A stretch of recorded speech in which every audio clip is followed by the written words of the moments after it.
I have found that if you give money to one of those organizations that sends you an envelope in the mail telling you about their mission and asking for a donation, if you send to one of them, you will receive a deluge not long after that. Does anybody know what I'm talking about? That's exactly what happens. And it's important that we give to those organizations because we can do more together than we can on our own. But we can hear in the gospel today that Jesus is saying that's not quite enough for a Christian. I get tempted because I give to a lot of those organizations to say, well, I give to the poor. I've got that covered.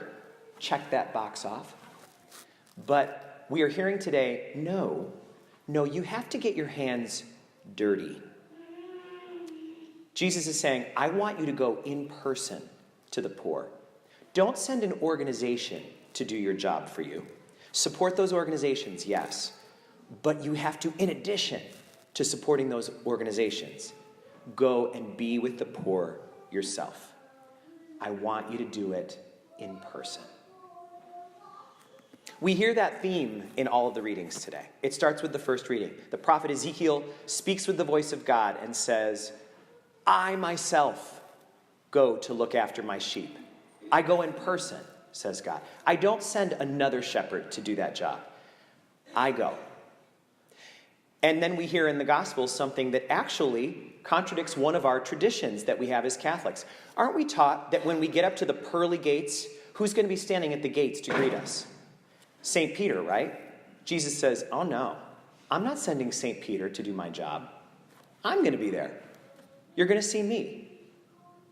So just as God came personally to shepherd the sheep, just as Jesus came in person to save us, they didn't send someone else to do that job. The same is true for us. We need to go in person because it turns out that we need the poor more than the poor need us. There's another way to say what we hear in the gospel today, and it's this. When we get to the judgment seat, we are going to need to have a document in our hands. And the document we need to have to present to Jesus is a letter of recommendation from the poor. We need to have a letter of recommendation that says, I can vouch for him. Yep, I know her. She helped me. When I was in need, they were there. We need to have a letter of recommendation from a poor person. We can't ask an organization to send an email for us. Could you text Jesus and let him know that I was there? No. It's got to be a letter of recommendation signed by a person that we know personally. There was a famous Catholic named Peter Maurin who joined together with Dorothy Day, who is now on the road to sainthood. Together, the two of them served the poor in New York City during the Great Depression. And he said that when we want to see what Jesus is asking us to do today, we have to look back to what the early days of Christianity were like. This is what he wrote. He said, in the first centuries of Christianity, the hungry were fed at personal sacrifice. The naked were clothed at personal sacrifice. The homeless were sheltered at personal sacrifice. And he said, because the poor were fed and clothed and sheltered at personal sacrifice, whenever pagans looked at Christians, they said, wow, see how they love each other. He said, today it's different. Today, the poor are fed and clothed and sheltered at the expense of our taxes.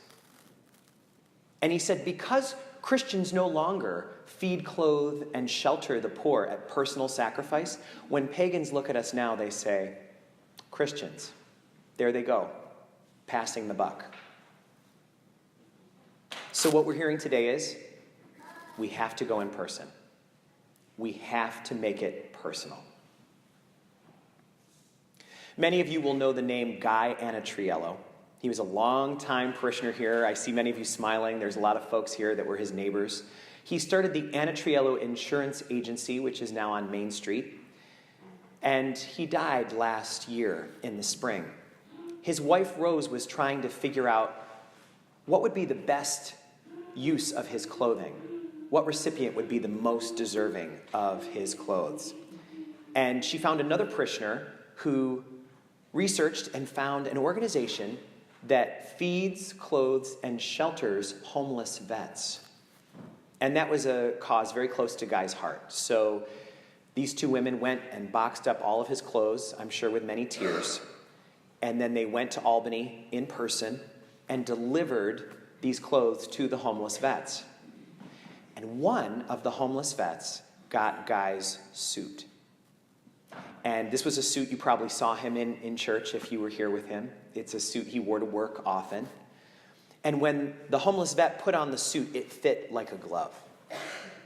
And he said, "Oh, finally, now I can go to church.